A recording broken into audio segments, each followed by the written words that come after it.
Listen, we fucked up. Excuse me, what the actual Ah yes, Mythic skins. The topic in CODM that simply refuses to die. Most of the best guns in the game, mainly assault rifles and SMGs, feature Mythic skins. The Odin, XM4, VMP, and SO14. All of these are great examples. In fact, you could make the argument that CODM is balanced around these Mythic skins. Whenever a new gun is announced to have a Mythic, it is pretty safe to say that it will be an upper tier weapon. And vice versa, guns that lack Mythic skins tend to be pretty lackluster. So it should be no surprise that CODM's newest gun, the BAL-27, also has a What do you mean it doesn't have a Mythic? You're shitting me. There's no way that this gun doesn't have it. Oh. Okay. That is weird. Anyway, the BAL. This gun, for lack of a better word, is odd. Despite not having any mythics or legendaries, it still somehow manages to be one of the best assault rifles in the game. But why is that? Well, we'll be answering just that, as in this video, we'll be taking a look at Season 5's newest gun on the block, the BAL-27.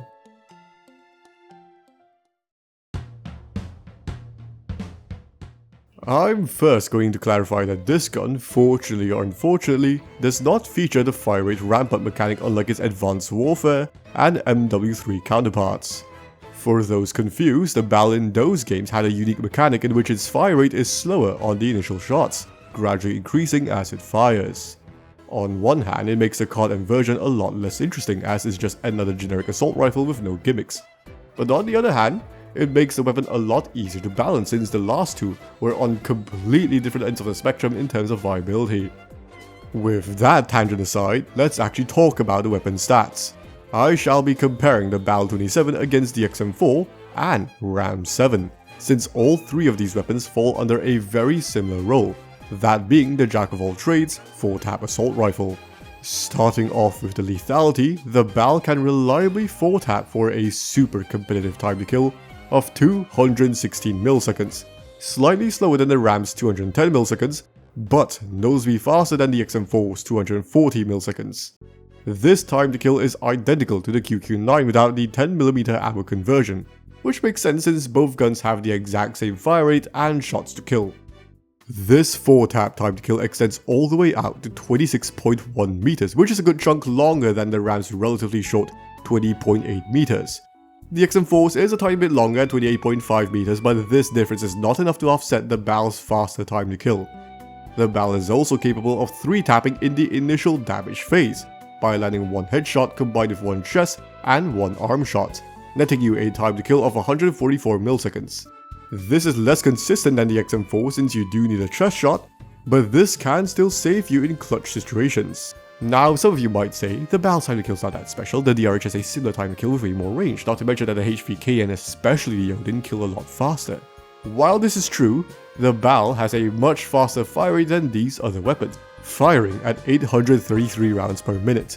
So similar to the RAM, missed shots aren't quite as punishing. If you factor even a single missed shot, you'll see that the BAL's time to kill is a lot closer, meaning that the BAL has a more realistic time to kill compared to these other weapons, as unless you have aimbot, you will not be getting 100% accuracy for every kill. Beyond this range, the BAL will 5-tap for a time to kill of 288 milliseconds, which is really impressive since this is the range where most weapons will drop to 300 milliseconds or higher. And thanks to the BAL's accuracy, it can absolutely take advantage of its time to kill at range. It's BSA sufficient for most of the engagements you'll find in standard multiplayer, so no complaints there. I've seen some say that its BSA is not great, but this mostly comes down to how you build it. My brother in Christ, you made the sandwich. When it comes to the recoil, the BAL is top tier, as it has some of the least recoil in the game. They somehow made a gun that is just as, if not more accurate than the Lockman, while killing way faster. And this is not an exaggeration. The pattern is basically identical, going up with a slight lean to the left for the first 40 shots and almost perfectly vertical for the remaining 20. Now you'd think that this gun would climb faster because of the fire rate. As you can see here, both weapons climb at a very similar rate, and when you factor in the faster fire rate, the BAL has effectively less kick per shot than the Lockman. On the topic of accuracy, the BAL also has very low hit flinch at 0.35. This is lower than pretty much all of the upper tier assault rifles, beaten only by the XM4, which has 0.09. But 0.35 is still more than enough to remain on target even against high bullet impact weapons. So when you combine this with its amazing recoil, competitive BSA, and impressive long range time to kill, this makes it an incredibly effective option at mid to longer ranges. Magazine capacity is above average at 60 rounds compared to most assault rifles which have 50. This allows you to get a couple more kills before having to reload. So one might assume that the BAL would have a slower reload time to compensate for this.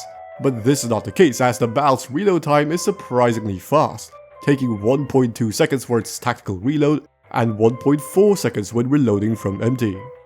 Mobility and handling aren't quite as impressive, but they're still good enough. Its ADS time, at least with my build, clocks at 273 milliseconds, which is around standard for flex assault rifles. As for its mobility, the BAL sprints at 6.18 meters per second and strafes at 2.76 meters per second. These are, again, box standard for assault rifles. On a less statistical note, the BAL has way cleaner base iron sights than the RAM and XM4. The base sights for those two assault rifles are pretty obstructive, which does make them heavily reliant on good blueprints. Unless you're willing to spend money on this game, that is not something that you'll have, and you might find yourself needing to sack an attachment for an optic. The BAL doesn't have this problem as it has some of the cleanest base iron sights in the game, meaning that optics are completely unnecessary here, which is a shame since this gun does have some very nice unique optics. But it also makes the gun incredibly free-to-play friendly. So the BAL-27 seems to have super competitive time to kill, decent range, forgiving fire rate, good accuracy, low hit flinch, large mag size, fast reload, and while its mobility and handling aren't amazing, you can't really call them downsides either. They're more like average sides. So what downsides can this weapon possibly have? Well, we have two. The first one is the negative leg damage multipliers. While the XM4 and RAM 7 have guaranteed 4 tap within the initial damage phase, the BAL requires you to land at least 2 shots above the legs. It also means that landing a single leg shot in the second damage phase will increase your shots to kill, although this can be mitigated with the upper body multipliers. This works in tandem with the second downside. Just like the XM4, the BAL suffers from poor hipfire accuracy.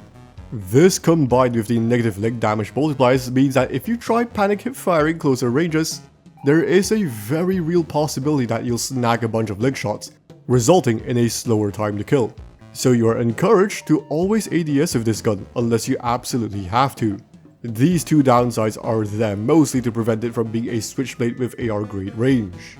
Fun fact by the way, this gun initially didn't have the first downside. When the teaser for this gun first dropped, this gun was shown to have 28 base damage in the initial damage phase. This meant that leg shots would not punish your time to kill in close quarters at all, and getting a 3 tap with a single headshot was way easier since you didn't need a chest shot. Obviously, this made the weapon a little too strong, so the devs reduced the initial damage by 1, but in return significantly reduced the reload time. So after all of that, is the BAL-27 a good yes?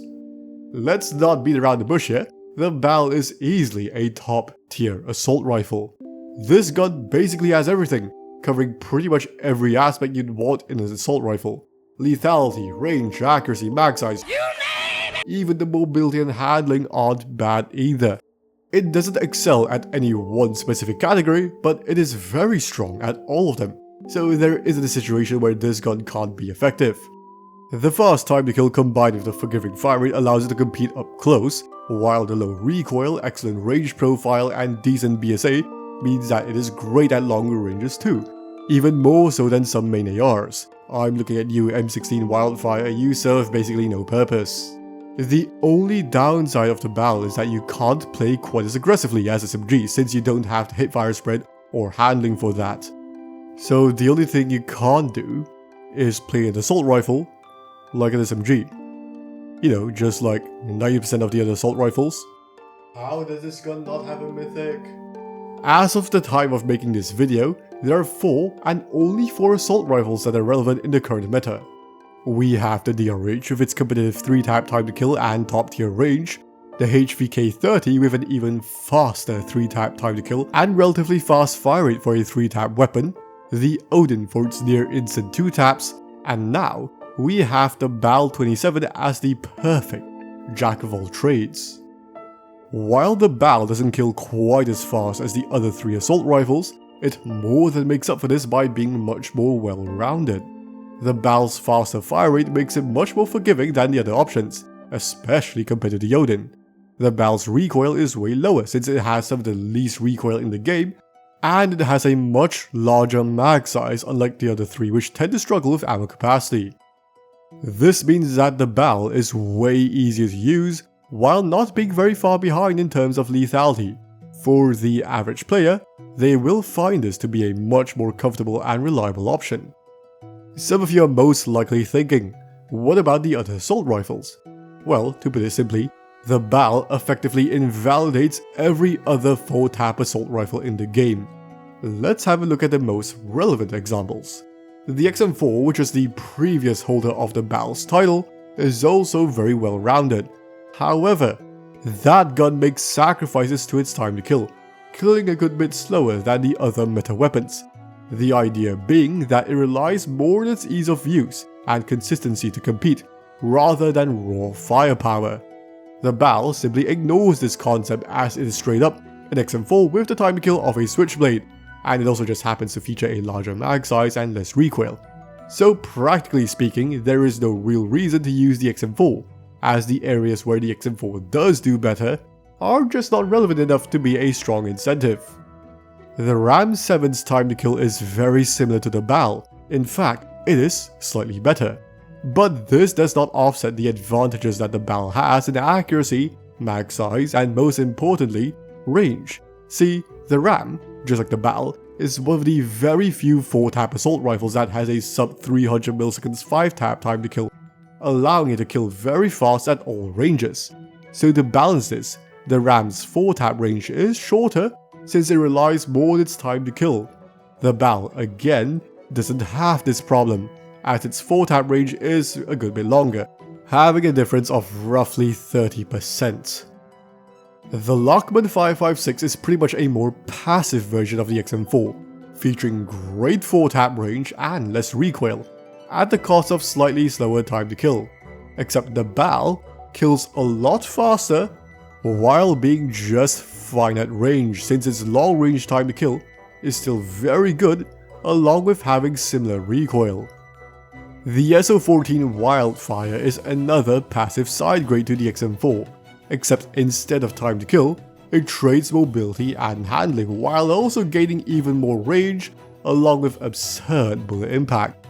This enforces an even more passive playstyle, to the point that it falls under the main AR category, as the slow mobility and handling means that it will struggle in close to mid range, which are the most common engagements.